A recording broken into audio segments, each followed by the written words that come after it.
Perhaps the most famous street in all of Dublin, Grafton Street has come to symbolize all that the city has become in the last decade. Fast-paced, crowded, frenetic, and the street is crawling with 20-somethings, students, shoppers, young families, and businessmen and women. Grafton is the place for people watching, fashion hunting, and free street performances. But a little too much time spent here and you'll quickly be itching to break away and move on away from the polished cobblestone streets and tourist-heavy crowds, which is just what I did.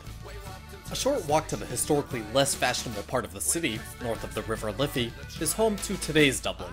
Here you'll find the enclaves where newly arrived immigrants from Eastern Europe, Africa, and the Middle East have set up shop. I like it here. It reminds me of what great cities have to offer: diversity, opportunity, and exposure to cultures from around the world. It's also where I was tipped off to a great event that was happening in Dublin that day. Yo! Time for a little high culture. And you thought Dublin was all cozy pubs, musty castles, and tweed-wearing gents. Well, think again. Welcome to the All-City Tivoli, the first of 4 graffiti festivals occurring in the city during the summer. Gathering in a fenced-off parking lot well off the main road, this festival attracts taggers from around the world, including New York, London, Copenhagen, Sydney, and Berlin, all here to show off their talents, share their love of painting, and generally be treated like rock stars from adoring fans. I met up with James, a local tagger, who had recently wrapped up a trip to my home of Brooklyn to check out what the painters were doing across the pond. He told me how much the scene's grown here in Dublin over the last few years, attracting attention from all over the world and growing a strong following of local fans.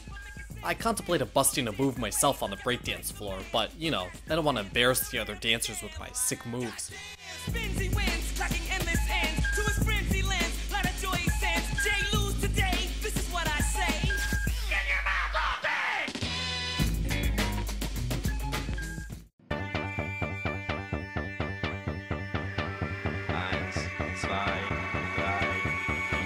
Now, I missed St. Patrick's Day by about a month, but it just so happened to be Good Friday while I was there, so it's only natural that I should go check out a couple of Dublin's most famous churches, the first being the former stomping grounds of everyone's favorite saint, St. Patrick. Here in St. Patrick's Park was the location of the well where St. Patrick himself supposedly baptized newly converted Christians.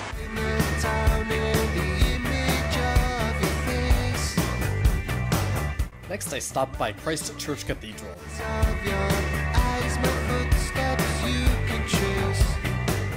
Founded in the year 1030, the real highlight here is the crypt.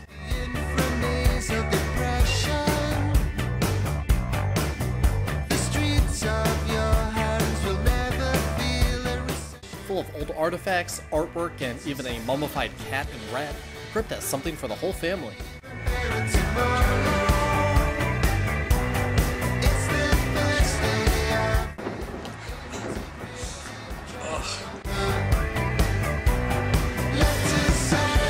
This being Good Friday, the bars were closed and nightlife was at a standstill.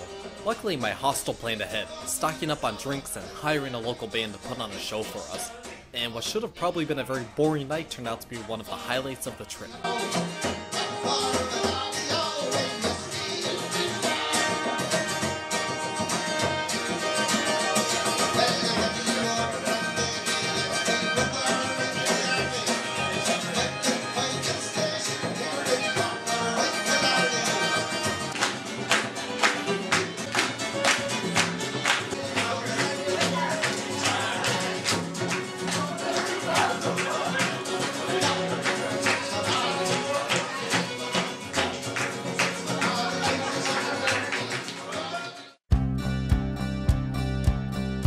The next morning I headed north through the northern neighborhoods of Dublin, where the members of U2 grew up, and onto the town of Malahide.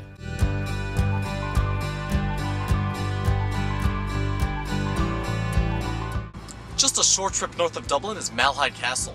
Dating back to 1185, the castle was in continuous use up to 1976. Not bad digs. Take that, Hugh Hefner. Well, Hef probably never has to deal with tourists stomping through his house, and there was a noticeable lack of centerfolds here, so maybe he wouldn't be all that jealous. The castle also boasts an amazing stateroom as well as a palatial-sized front lawn. Malahide Castle is very interesting. I think it's definitely worth checking out. Now I just need to find my bus.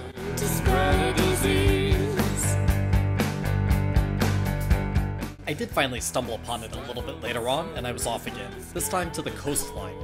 Here are a few of Dublin's most expensive homes, as well as some jaw-droppingly amazing views, the kind that your mind conjures up when you imagine the Irish coastline. Okay, aren't I in Ireland? Why is the weather so amazing? And how can I get my own place here?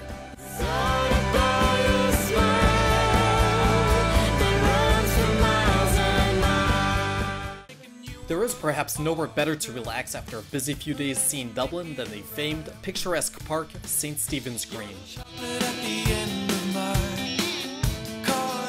I'll miss Dublin, and I'll miss it for reasons I wasn't expecting. The great weather, the exciting diversity, the young energy the city exudes. Perhaps this isn't the Dublin of 100 years ago, or even of 10 years ago, but I can't wait to come back and see where it goes from here. It's hard to imagine it gets much better than this.